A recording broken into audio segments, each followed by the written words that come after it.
আসসালামু আলাইকুম রহমতুল্লাহি ওবরকাত। আজকে আলোচনা করব আপনাদের মাঝে একটা বশীকরণ তাবিজ নিয়ে।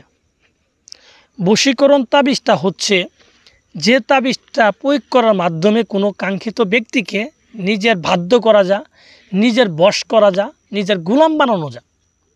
এক কথায় আপনি তাকে যা বলবেন আপনার তাই শুনবে।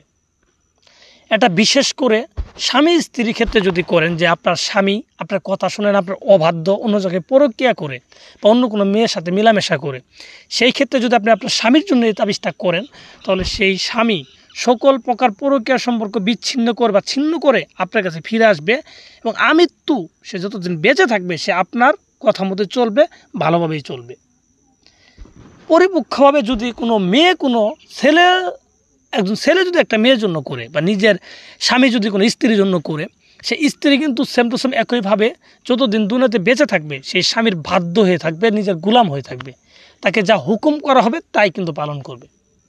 তাছাড়া যদি কোনো প্রেমিক তার প্রেমিকার জন্য করতে চান বা প্রেমিকা যদি কোনো প্রেমিকের জন্য করতে চান এই তাবিজটা, তাহলে দেখবেন তার চোখের ভিতরে আপনি ব্যতীত অন্য কোনো মেয়েকে ভালো লাগবে না, শুধু আপনাকে ভালোবাসবে। তার যদি আরও 10টা সম্পর্ক থাকে, সবগুলো সম্পর্ক ছিন্ন করে সে আপনার কাছে ফিরে আসবে। এটা আমি একবারে গ্যারান্টি দিচ্ছি।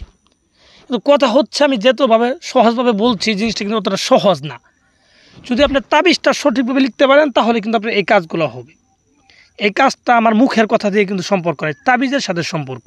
আপনি তাবিজ সঠিকভাবে করতে পারলে আপনার এই কাজগুলো হয়ে যাবে, এর চেয়ে বেশিও হবে। তাই আমি বলবো, এগুলো কথা শুনে শান্তি না পায়ে কাজটা কিভাবে সঠিকভাবে করলে কাজ হবে সেটার দিকে মনোযোগটা বাড়ায় দিবেন। কারণ ভাই, এই বশীকরণ তাবিজ করার জন্য অনেক লোক হাজার হাজার কবিরাজের কাছে গেছে, বিভিন্ন কবিরাজের পিছিয়ে ঘুরতে ঘুরতে অর্থ ব্যয় করতে করতে শেষ, হতাশ। এখন একজন কবিরাজকে একজন ফেরেশতাও যদি তাকে এসে বলে যাবে আমি করে দিতে পারবো, তার কথা তার বিশ্বাস হবে না। এরকম পর্যায়ে গেছে। এর কারণ হচ্ছে আপনারা সঠিক নিয়ম না জানি, সঠিক তাবিজ না জানি মানুষের পিছিয়ে দৌড়ান। আরে ভাই, আমার নিজের কাজ নিজে করবো, নিজের যদি যোগ্যতা থাকে অন্যের কাছে কেন যাব? নিজে যদি করতে পারি, নিজের আয়ত্তের ভিতরে যদি থাকে তাহলে আমি নিজেই করব। আর যদি আমার আয়ত্তের ভিতরে না থাকে তাহলে আমি অন্যের কাছে যাব। তো যাওয়ার আগে তোমার চিন্তা করতে হবে যে উনি যে ভিডিওটা আমাকে দিল, যে তাবিজটা দিল, এই তাবিজটা সঠিক কিনা। এই তাবিজটা যদি সঠিক হয়, সে যদি একটা সঠিক তাবিজ আমাদের দিতে পারে, তাহলে সে কিন্তু আমার জন্য একটা সঠিক তাবিজ করতে পারবো। তার কাছে যদি সঠিক জিনিস না খেয়ে থাকে তাহলে সে আমাকে কিভাবে দিবে? আপনি কথাটা বুঝেন। তো তাই মানুষ চিনে জায়গা বুঝে আপনি যাবেন, তাদের কাছে কাজ করে নেবেন। আমার কাছে আসতে হবে এরকম না, এটা আপনার বিবেকের উপরে। তো ভিউয়ার্স, আমি কথা বেশি বলে ফেলছি। যারা এই তাবিজটা করতে চান সঠিক নিয়মে কিভাবে করবেন আমি আপনাদের বিস্তারিত বলে দিচ্ছি। আপনারা মনোযোগ সহকারে আমার কথাগুলো শুনেন, আর আমি যেইভাবে বলি ঠিক সেইভাবেই তাবিজটা লিখবেন। তো এই তাবিজটা লিখবেন যে কোনো একটা মঙ্গলবার দিন রাত্রেবেলা, রাত্রে 11টা থেকে 12টার ভিতরে তাবিজটা লিখে শেষ করবেন। এবং এটা লেখার জন্য আপনি যাবেন যে কোনো একটা শ্মশান ঘাটে। যাওয়ার পর শ্মশানে যেখানে চিতাপুরা আর কি, ঠিক আছে, তার আশেপাশে আপনি বসবেন, যে কোনো একটা আশেপাশে বসবেন, দক্ষিণ দিক মুখ করে। সামনে আগরবাতি মোমবাতি এগুলা ধরায় নেবেন। ধরায় নেওয়ার পর একটা মাটির হাঁড়ি নেবেন, নতুন একটা মাটির হাঁড়ি একদমই কিনে আনবেন।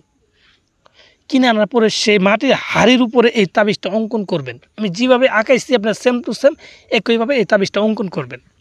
তো অঙ্কন করার পর তাবিজের নিচে যাকে বশ করতে চান, প্রথমত ছেলের নাম লিখবেন, তারপর ছেলের বাবার নাম, তারপরে মেয়ের নাম, তারপরে মেয়ের মায়ের নাম। যে কেউ করেন, ছেলে করেন মেয়ে করেন, প্রথমত ছেলের নামটা দিবেন। আর তাবিজটা যখন লিখবেন তখন মুখের ভিতরে মিষ্টি জাতীয় কোনো কিছু দিয়ে লিখবেন। আর যার জন্য লিখতেছেন তার কথা ভেবে ভেবে লিখবেন। তো এইভাবে মাটির হাড়ির উপরে তাবিজটা লেখা কমপ্লিট হয়ে গেল।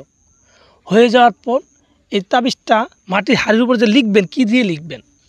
এটা লিখবেন কুমকুম আর কাম সিঁদুর মিশ্রিত করে কালি বানায় নিজের শাহাদাত আঙ্গুল দিয়ে এই মাটির হাড়িতে এই তাবিজটা লিখবেন। তো লিখার পরে হাড়িটার ভিতরে আপনি একটু আগরবাতির ধোঁয়া দিবেন, আর চতুর্থ সাইডে আতর লাগাই দিবেন, আতর সুগন্ধি আতর লাগাই দিবেন। আতর লাগাই দেওয়ার পর এই হাড়িটাকে নিয়ে বাড়িতে যাবেন। বাড়িতে যাওয়ার পরে হাড়ির ভিতরে 1 কেজি দুধ নেবেন। 1 কেজি দুধ, সর্বনিম্ন বেশি নিলেন 1 কেজি দুধ নেবেন। নিয়ে একটা চুলাতে এই দুধটাকে আপনি গরম করবেন এই হাড়ির ভিতরে। এই দুধটাকে গরম করার পরে দেখবেন যখন বলক আইব, ঠিক আছে, এক পর্যায়ে একটু গরম হবে, তখন এই দুধগুলাকে নিয়ে আপনি যে কোনো একটা বিলাই বা কুকুরকে খাওয়াই দেবেন। কুকুর তো দুধ খাইতে চায় না, আপনি বিলাইকে খাওয়াই দেবেন। খাওয়াই দেওয়ার পর 3টা দিন আপনি অপেক্ষা করবেন, 3টা দিন, সর্বোচ্চ 3টা দিন অপেক্ষা করবেন। দেখবেন আপনার কাঙ্ক্ষিত ব্যক্তি পাগলের মতো ছুটে আসবে আপনার কাছে।